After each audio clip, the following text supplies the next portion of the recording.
장현재의 마감 브리핑입니다. 어제 시장 어떻게 보셨나요?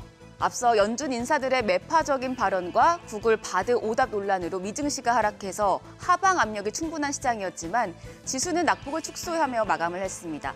키워드 보겠습니다. 키워드 바로 조정인 듯 아닌 듯 그런 시장이었죠.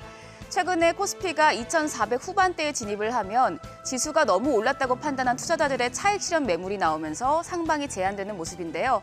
지금 같은 시기에 어떤 업종에서 이슈가 나왔는지 그리고 코스피 지수 2,500을 뚫을 수 있을지 분석해봅니다.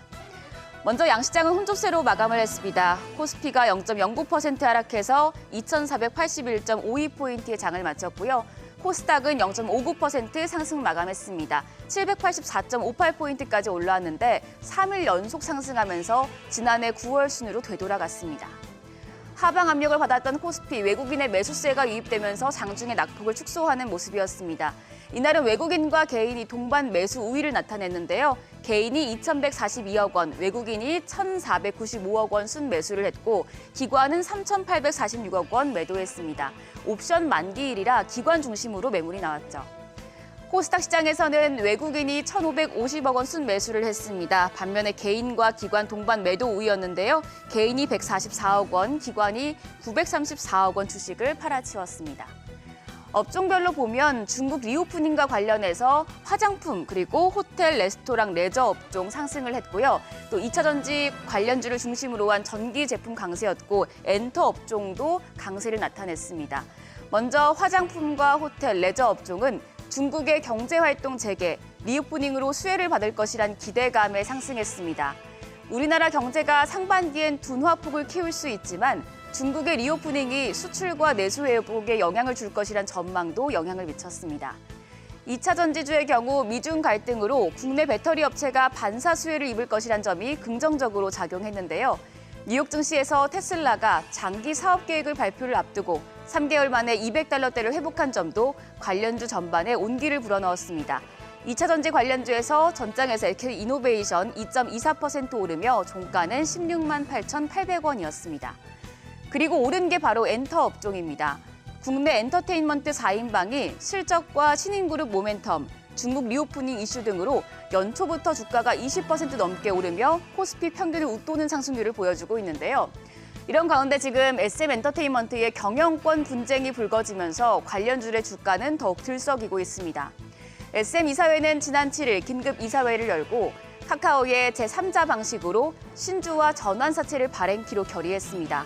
카카오는 지분 9.05%를 확보하며 2대 주주가 됐는데 이수만 대주주 측이 이를 금지하는 가처분 신청을 내면서 경영권 분쟁이 심화한 상태입니다. 카카오가 지분 취득을 확정할 경우에 이수만 대주주의 지분율이 더 떨어져서 대주주로서의 영향력은 약화될 가능성이 높은데요. 이런 가운데 그룹 방탄소년단의 소속사 하이브까지 뛰어들었죠. 공개 매수를 통해 단일 최대 주주인 이수만 총괄 프로듀서의 지분 전량 18.46%와 소액주주 지분을 함께 인수해서 경영권 지분을 확보한다는 방안을 검토 중입니다. 이럴 경우에 이수만 대주주에게 등을 돌린 경영진과 손을 잡은 카카오가 공개 매수로 맞불을 놓을 가능성도 거론됩니다. 하이브가 공개 매수에 성공해서 SM 대주주에 오를 것이냐 아니면 카카오가 2대 주주로 영향력을 행사할 것이냐 관건은 이렇게 세 가지인데요.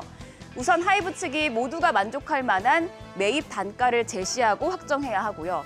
또 하이브가 막대한 카카오의 자금력을 이길 수 있느냐도 중요한 포인트입니다. 그리고 이수만 측이 제기한 가처분 신청에 대한 법원 판결이 중요한데 여기서 카카오의 투자가 무산되면 하이브 쪽이 승리할 가능성이 큽니다. 이 이슈 때문에 카카오와 하이브, SM 팬덤 플랫폼 회사인 디어유까지 수혜 종목으로 거론되고 있습니다. 참고하시고요. 환율로 넘어가겠습니다. 어제 서울 외환시장에서 달러 대비 원화 환율은 전 거래일보다 30전 오른 1,260원 40전에 장을 마쳤습니다. 환율이 지난 3일부터 5거래일 연속 올라서 원화 가치의 약세가 계속해서 이어지고 있는데요. 미 연준 인사들이 긴축 정책을 예상보다 오래 지속할 수 있음을 시사하는 발언을 내놓자 시장의 경계감이 커진 영향이었습니다. 올해 들어 증시가 2,500 상단을 박스권에 머물러 있습니다. 개인 투자자들이 지난해 하락장을 경험한 이후에 2,500을 박스권 상단으로 보고 여기에 근접하면 주식 비중을 축소해서 차익을 실현하는 패턴을 보여줬기 때문인데요. 그런데 최근에 개미들의 분위기가 달라지고 있습니다. 어찌됐건 증시를 압박하던 가파른 금리 인상이 막바지에 접어든 만큼 올해는 주가가 회복할 것이란 기대감이 고개를 들었기 때문인데요. 연초 이후에 개인 투자자들의 매수 대금을 보면 1월 중순 이후에 상승과 하락을 반복하면서 지금 고점을 높여가고 있습니다. 또 매수 대기 자금인 고객 예탁금도 올해 들어서 늘어나는 모습인데요. 올 들어서 1월에 49조 원대로 다시 늘었고 2월 1일 같은 경우에는 51조 5,218억 원까지 올라왔습니다. 연초 이후에 반등이 빨라서 개인의 참여도가 증가할 가능성이 있고 만약에 2,500을 돌파하게 된다면 투심도 더 살아날 수 있는데요. 현재 경영 상황을 확인하고 싶은 시장이 이제 기다리는 건 다음 주에 있을 미국의 1월 소비자 물가 지수입니다.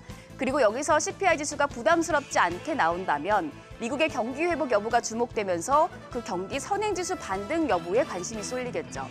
하이투자증권은 이제 증시가 미국 경기 반등에 따른 골디락스 장세가 이어질 것으로 보는데 미국의 수요가 다시 활력을 찾고 미국의 빅테크 기업들이 가이던스 하향을 멈추기 시작하면 그 시기에는 반도체를 예의주시해 봐야 된다고 전했습니다.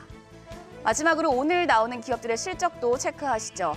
일단 카카오가 오늘 아침에 지난해 영업이익으로 5,805억 원, 전년 대비 2.4% 감소한 실적을 발표했는데 최근 상승하고 있는 주가에 어떤 영향을 줄지 지켜보셔야겠고요. 그 밖에 한국조선해양과 삼천리, H&N, 금호타이어, 컴투스 등이 실적을 발표합니다. 이 부분도 챙기시면서 시장 마지막 거래일 잘 대응하시길 바랍니다. 그럼 국내 증시 개장도 머니쇼와 함께하세요. 지금까지 어제장 오늘장이었습니다.